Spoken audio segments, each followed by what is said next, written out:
Muri Zimbabwe ndadzoka zvekare pa channel yenyu pa Kulian TV ndichiuya neshoko rinosiririsa ratiri kutambira panapa official statement from the Zakaria family. Vari kutaura kuti zvoni, it is with profound sadness that we announce the passing of Nicholas Zakaria, the talented musician and beloved member of our community. Nicholas Zakaria left an indelible mark on the music world with his inspiring voice, dedication to his craft. His legacy will live on through his music and he will deeply be missed. Fans and loved ones.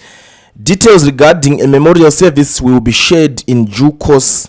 Rest in peace, senior lecturer Zakaria family. Ndoza yataura panapa. Ndo shoko ratiri kutambira kuti madzibaba Nicholas Zakaria avasisipo, madzibaba Nicholas Zakaria vashaya vafa. Ndo situation iripo shoko ratiri kutambira. Zvinhu zvinongosiririsa kwauri ikoko zvakakosha muri yeZimbabwe chingonyora kuti rest in peace anditika but ndiri papo muri yeZimbabwe ndisandaenda ndiri kuonawo zvimwe zvinhu zviri kuitika guys. I don't know kuti chicha kutura nzvimbo prophet obey tichafa mukana here. That guy uya anomboprofita zvekufa kwevanhu ari kukumbira ruregerero kune mhuri yekwamadzibaba Nicholas Zakaria. Handinyatsoziva kuti zviri kumbonyatsofamba sei, because panapa vari kuti after receiving last night's prophecies I prayed fervently for madzibaba Nicholas Zakaria and Kiama boys, having searched for him since last year. We connected and I offered prayer which he welcomed. Unfortunately, contaminated fuel disrupted our initial plans and we rescheduled this year. Driving a foreign registered vehicle proved challenging with a 3-hour detention at a checkpoint verifying my Swaziland license. Later deemed lost, I was comforted. Another servant of God prayed for him when we arranged our engine failed en route 100.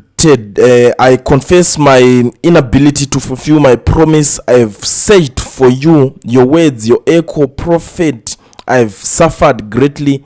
If by any spiritual means you are reading this, I seek forgiveness. I desire to assist but was hindered.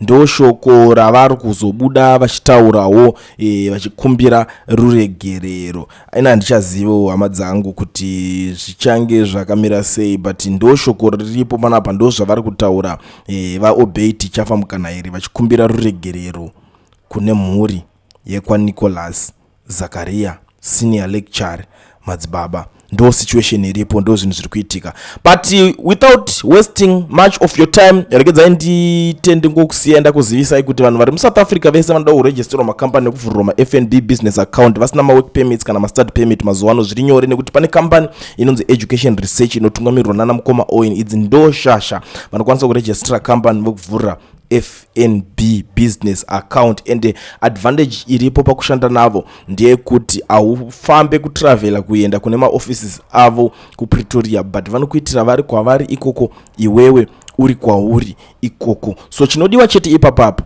kumeka sure kuti uinge uine passport yako iri valid, passport yako iri valid. But netichiti iri valid, iyoyo yakadhindwa iyoyo, ndo zvega zvinhu zvinongodiwa. Musazonyiswera muchiramba muchizvinetsa zvinoita vamwe vanobvunzisa mibvunzo yakasiyana siyana kuti ko kana inini ndine nhingirikini yangu zvinozofamba sei, ndinenge ndichidawo kuti ndinge ndichiisirwa ndinenge ndine business, ndisina business permit zvinofamba sei. Kuti uwane business permit panoda 5 million rands mu account mako unofanira kunge wakadeposit. So to be honest with you, mari idzodzo dzinenge dzakawanda kune munhu vazhinji vedu handiti. So for now the most important thing kuti ukamboregisterwa wovhurwa nhingirikini nepassport chete yona iyoyo, zvinhu zvako zvinotanga kutokufambira zvakanaka naka, and very reliable and very affordable. So contact them, number dziri kushowa pa flyer ndizodzo.